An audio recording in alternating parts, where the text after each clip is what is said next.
Well, hello everybody. Welcome to the video. My name is Brian, and today I want to talk about that old saying that goes, the first million is the hardest. I'm going to call it the money curve, and here's why. I'm sure you've heard the saying that the first million is the hardest, and after that it's pretty easy. I have figured out, since I've been on this journey, the reason that is. Because just like anything else, it's a learning curve.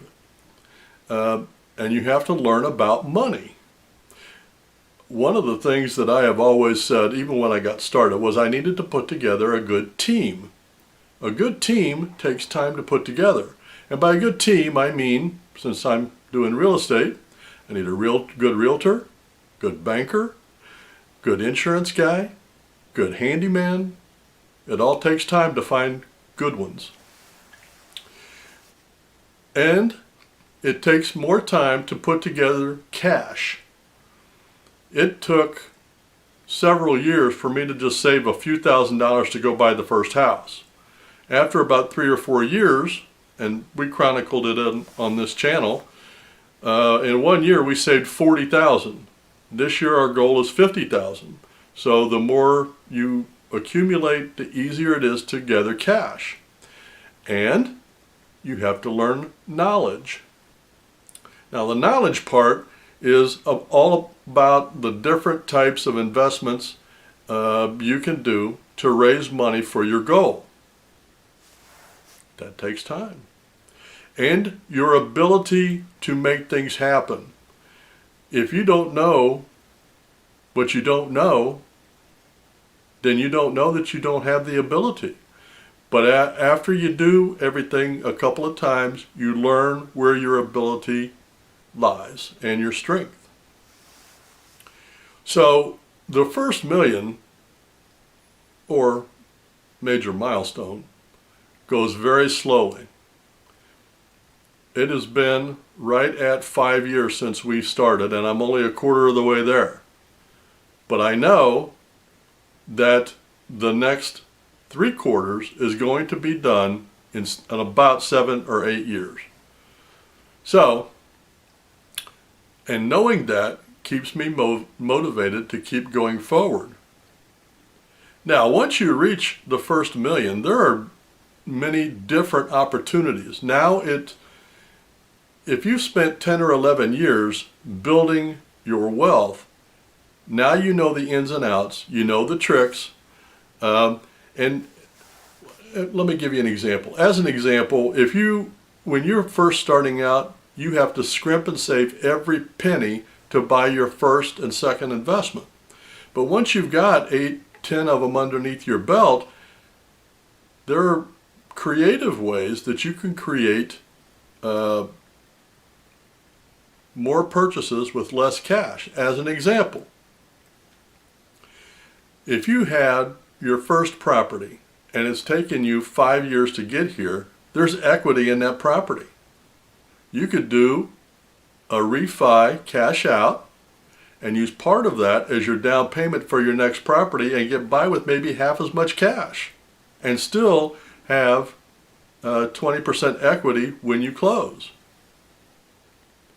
The more you have, the more resources you have at your disposal. Knowledge. Once you've gotten the knowledge on where to put your money, where to save it, how to pull it out, once you learn all of those things, now it just becomes habit and you're automatically making money.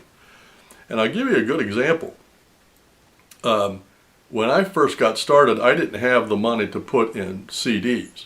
But right now, you could put $100,000 in a CD for a year, and they will pay you a little over $5,000 just for putting your money there. So if you put your cash there, you know you're going to make a purchase. In a year, you put it in a CD. When you get it out, you made $5,000.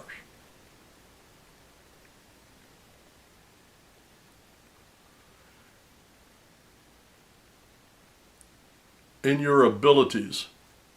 As an example, if you want to try to do your own repairs and upkeep and maintenance to your properties, The first 5 years is going to be tough. But after that, and you figure out how to unclog a drain, replace a toilet, do those types of things, the second time around, it's going to be a lot easier.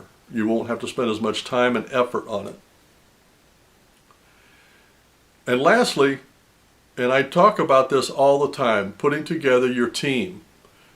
Once you get there and you've been with these people for 5 or 6 years, you know how they work, they know how you work, and it is now a fully functioning, effective team. As an example, if you have a realtor that you've worked with and he knows what you're looking for, it's not like you have to go find a realtor. He'll call you and say, hey, I found a property, are you ready to buy? Or your banker. To have a good banker on your team, usually if you want to go in and get a loan, you have to go into the bank, get the paperwork, fill it out, take it back. But if you have this banker on your team, and I've done this, you just give your application over the phone, he fills in the numbers, and on you go. Saves time, saves effort. And by the way, if your banker knows about your business and where you are financially, the pre-authorized letters come much quicker. They don't have to bother with going through all the formalities because he's been on your team and he knows where you are financially. And I'll tell you one that most people overlook when they're putting together their team: a cleaner. Every time somebody moves out, you have to go in and clean. Finding a good cleaner is hard to do. Most people just want to get in there and do all the things that you can see, and everything else they ignore. That's not a good cleaner. A cleaner is one that, as an example, if you're cleaning a stove, most people will just clean what you see.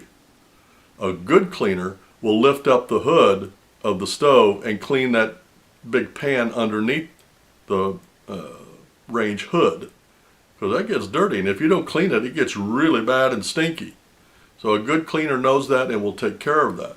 So putting together your team, the knowledge, the increased resources, your increased ability and knowledge, and multiple more sources of income makes the second and third and 10th million much, much easier and much, much quicker.